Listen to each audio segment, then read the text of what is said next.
Et pour nous parler de Lactalia, j'ai le plaisir de recevoir Philippe Corbet. Bonsoir. Bonsoir.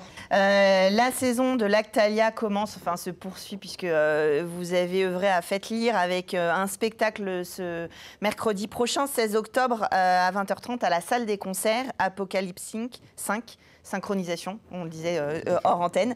Avant de parler de la programmation, un petit mot sur Lactalia, qui est toujours... alors, en préparant l'émission, j'allais dire un théâtre sans racines. Je me suis dit vraiment le jeu de mots, voilà, ça va pas du tout. Un théâtre dans plusieurs lieux qui, pour l'instant, n'a toujours pas trouvé son lieu. Effectivement, parce qu'en juin dernier, on a perdu le Caveau 105, où on avait encore le droit de faire les répétitions et de faire nos cours de théâtre. Depuis 2022, où ça avait été complètement fermé par la commission de sécurité, on avait encore le droit de faire les cours et les répétitions. Là, en juin, c'était fini, donc on s'est retrouvé vraiment à la rue. Alors, il y a des bonnes nouvelles quand même parmi tout ça. Nos cours de théâtre, la ville du Mans nous a donné la possibilité de les dispenser à la chapelle de l'Oratoire. Ouais. Donc là, les cours, ça y est. Donc la chapelle de l'Oratoire, bien connue des Manceaux. Pour les cours de théâtre. Voilà. Après, parce que l'Actalia, il faut savoir qu'effectivement, il y a la compagnie Actalia qui fait des créations, qui crée des spectacles. Tous les ans, on crée 2 voire 3 spectacles. Il y a l'école de théâtre, ça c'est une autre branche, je dirais, de l'Actalia.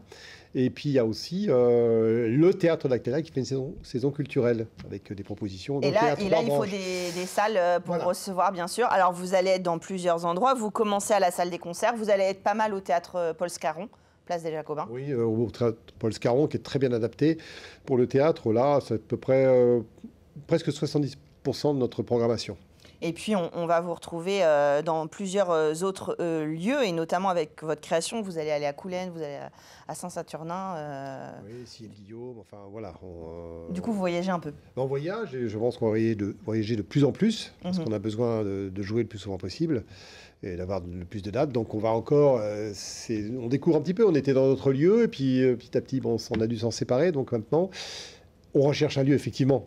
Donc je lance toujours un appel, un lieu pour nous installer vraiment, pour installer nos cours, et puis nos répétitions. Vos répétitions et votre saison. En fait. Et la saison, on la fera toujours aussi à la salle des concerts, on la fera au théâtre Paul Scarron, on la fera dans d'autres lieux, parce que les spectacles d'Avignon que l'on reçoit, qui sont des spectacles qui sont quand même assez chers, on ne peut pas les recevoir dans un petit lieu. Oui, nous, si on a un lieu, on n'aura pas un très grand théâtre. Ça, oui, bien sûr. Vu nos possibilités financières, ce sera un lieu, on espère, entre 70 et 150 places. À peu près. Alors justement, la bonne nouvelle, c'est quand même que la saison continue et que vous nous ramenez des spectacles d'Avignon, comme ce spectacle de début de saison, donc on le disait, mercredi prochain, le 16 octobre. Luciano Rosso, alors comment dire, il est danseur, acrobate, clown, comédien bien sûr. Et il fait de la synchronisation labiale, c'est-à-dire que sur des musiques, des bandes-sons existantes, il vient, j'allais dire, faire le clown, quoi. Effectivement, vous avez tout dit, effectivement. Mais c'est assez surprenant. Moi, ça fait 30 ans, même plus de 30 ans qu'on va au Festival d'Avignon. Je n'avais jamais vu un spectacle comme celui-ci.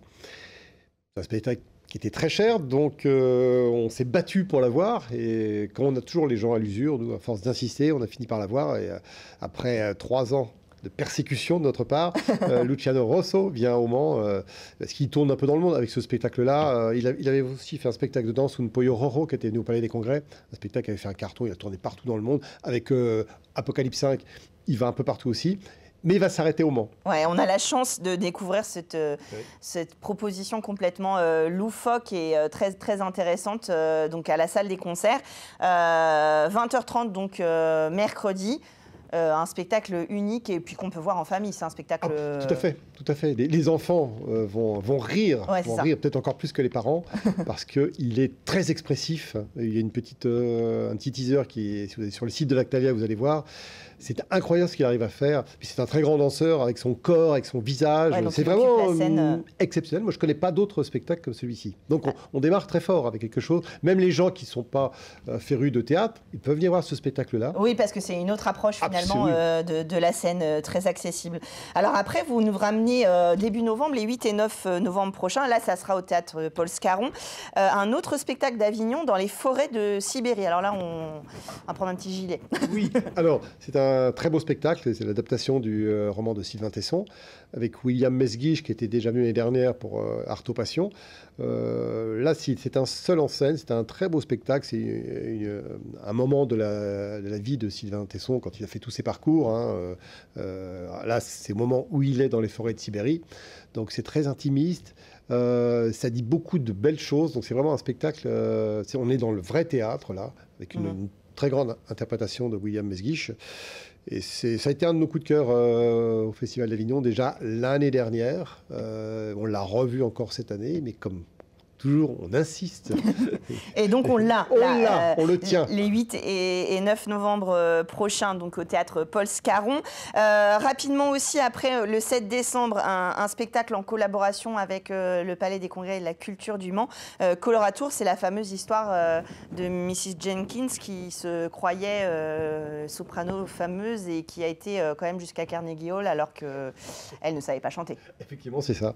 C'est un spectacle qu'on a vu, c'est pareil, il y a 10 ans. Et qui tourne depuis 10 ans, qui tourne toujours, parce que c'est assez incroyable. Ouais, c'est un sujet génial et qui traverse les années aussi. Ça a été adapté au cinéma. Il y a eu plusieurs pièces de théâtre. C'est vrai que c'est du grand spectacle aussi. C'est la comédienne est exceptionnelle. Le fait qu'elle... Alors, c'est déjà une soprano à la base, mais qui chante très juste. Et là, elle massacre les airs connus. Mais les gens sont pétés de rire. On peut le dire vraiment... par ce spectacle et le jeu de cette comédienne. Ils sont deux sur scène, il y a le pianiste qui l'accompagne et qui raconte la vie de cette soprano. Mais tous ces moments où les gens venaient, elle a fait des salles combles, les gens venaient la voir, mais beaucoup pour se moquer d'elle, en fait. Elle ne s'en rendait pas compte. Elle a l'impression d'être une grande vedette. Voilà. Donc c'est très drôle, mais c'est aussi pathétique. Oui, c'est ça. Il y a quand même un peu de morale là derrière et puis de gêne aussi de la part du public. Pourquoi on va voir des spectacles? Des fois, les raisons sont multiples et peuvent être floues. En tout cas, là, vous le savez déjà, la soprano chante faux, mais son histoire est réelle. Donc, vous pouvez aller voir Coloratour. Ça sera le 7 décembre au Palais des Congrès. Et puis, surtout, j'ai envie de dire, en décembre et en janvier, on va vous redécouvrir au Théâtre Scarron et un peu partout en Sarthe, Un parfum de vérité. Là, c'est votre création, Lactalia. Et c'est une histoire de couple, malheureusement, un peu... j'allais dire cliché, comme d'habitude, je sais pas, d'histoire banale, voilà, c'est ça, d'un couple qui va être un petit peu perturbé par l'arrivée d'une tierce personne. Effectivement, c'est un couple d'un standing assez élevé, mais il s'est installé une monotonie dans ce couple. Le mari est très volage. Oui, c'est ce que j'allais dire. Déjà, à la base, le mari n'est pas très fidèle. On ne part pas d'un postulat de départ. Je dirais que c'est une histoire courante, malheureusement. Et il y a un intrus qui va arriver et qui va instaurer une certaine morale dans cette histoire, dans cette personne. Et le couple va, alors malheureusement ou heureusement, chacun se fera son idée, exploser. Je ne peux pas tout dévoiler sur... mais faut pas là, c'est une comédie. On est vraiment dans la vraie comédie. Et au moment des fêtes, on programme toujours une comédie qu'on jouera même en janvier, et puis dans plein d'endroits, parce qu'on sait que ça va marcher dans tous les endroits. C'est qu'à Coulennes, Val-de-Vray, Ciel-Guillaume, et puis au Théâtre Paul Scarron, où on sera 2 fois 4 jours. On s'identifie, où on reconnaît les uns les autres. J'espère pas trop quand même. Non, mais dans les personnages de couple, etc. Voilà, on va pas rentrer dans les détails. En tout cas, forcément, on reconnaît, en fait, c'est ce que je voulais dire, la vie de tous les jours. On dira pas qui, ne dites pas qui, mais allez voir Un parfum de vérité. Ça sera la création Lactalia à partir de décembre 2024. Et évidemment, ça continue. On vous suit sur les réseaux et sur le site Lactalia. Puis vous viendrez nous parler des prochains spectacles. Avec plaisir. Merci beaucoup, Philippe Corbet, d'être venu nous présenter le début de saison de Lactalia. Et on va parler de risographie tout de suite dans Culturel. C'est passionnant.